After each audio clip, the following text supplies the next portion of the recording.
اگر مستری صاحب فرماتے ہیں کہ انہوں نے ہمیں خط نہیں لکھا، ای میل نہیں لکھا، ملاحظہ فرمائیے عزیزوں، یہ ہے، یہ میرا ہے، حسن اللہ یاری نے لکھا، عظمت سب اللہ کی ہے، ٹھیک ہے نا؟ میں آپ کے شرائط اور موضوع سے متفق ہوں، برائے کرام مسٹر انجینئر سے اعلان کرائیں کہ وہ تیار ہے مناظرے کے لیے۔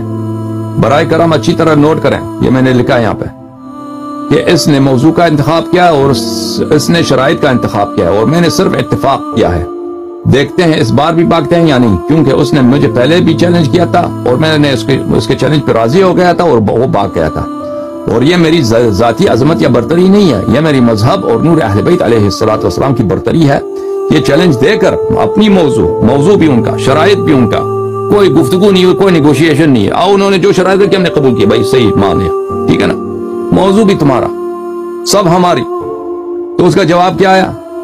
یہ انجینئر صاحب سے آپ اعلان کرائیں۔ انجینئر کا کیا جواب ہے؟ ٹھیک ہے نا؟ یہ 10:45 پر میرا ای میل آیا، اس کے کتنے دیر بعد؟ بھائی 1 بجے 12 منٹ، یعنی 3 گھنٹے کے بعد، 2-2.5 گھنٹے کے بعد انجینئر کا جواب آیا، یس اگر ساجد نقوی صاحب ان کو آن کریں ورنہ نہیں، as already announced many times۔ کہتے ہیں ساجد نقوی ان کو آن کریں یعنی حمایت کریں میری، ساجد نقوی میری حمایت کریں۔ تو چیلنج کیوں دیا تھا بھائی؟ پہلے بھی تو چیلنج دیا تو تم لوگوں نے، وہ چیلنج تمہارا ویڈیو ابھی تک تمہارے اپنی چینل پہ موجود ہے۔ تو چیلنج نہ دو شیعوں کو، ایک دفعہ تو سر عام چیلنج دیتے ہو کہ تا قیامت تمہیں چیلنج ہے، پھر مجھے خاص جو دعوت دیتے ہو، اور پھر اس کے بعد بھاگ جاتے ہو، کہتے ہو کہ ساجد نقوی سے اعلان کراؤ۔ ساجد نقوی میرا کیا ہے؟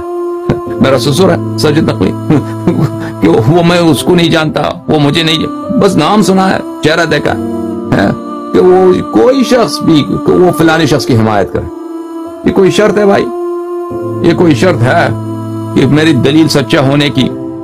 کوئی بہرحال یہ بھاگنے کا طریقہ نا، شرط ہے سارا کو کہ کبھی مناظرہ نہ ہو۔ ہم مناظرے کے متمنی نہیں ہیں مسٹر انجینئر سے، ہم اس کو علم ہی نہیں سمجھتے اپنے گفتگو کا یا اپنے مناظرے کا، اس میں اتنی علمیت ہی نہیں ہے۔ میں نے کہا نا کہ اس کو مجھے شک ہے کہ وہ عربی عبارت بھی صحیح پڑھ سکتا ہے نہیں پڑھ سکتا، میں نہیں سمجھتا کہ وہ عربی عبارت صحیح پڑھ سکتا ہے، ٹھیک ہے نا؟ یہ تو تحقیق دور کی بات ہے کہ وہ کتابوں سے تحقیق کر کے دکھائے، اس کو پڑھنا بھی، ترجمے پڑھنا اور ہوتا ہے، اصل عبارت پڑھنا اور ہوتا ہے، عبارت کے ذرائع سے مطالب نکالنا، نکات نکالنا اور وہ مہارت مانگتا ہے۔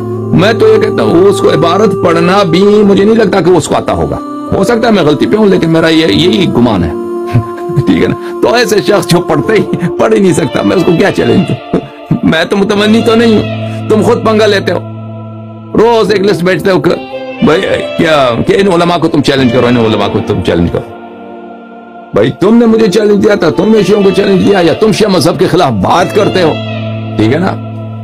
اگر شیعہ مذہب کے خلاف تم خاموش ہو تو کوئی بات نہیں، تم شیعوں کو چیلنج نہ دو تو کوئی بات نہیں۔ جب تم شیعہ مذہب کے خلاف بات کرتے ہو یا چیلنج دیتے ہو، پنگا لیتے ہو، تو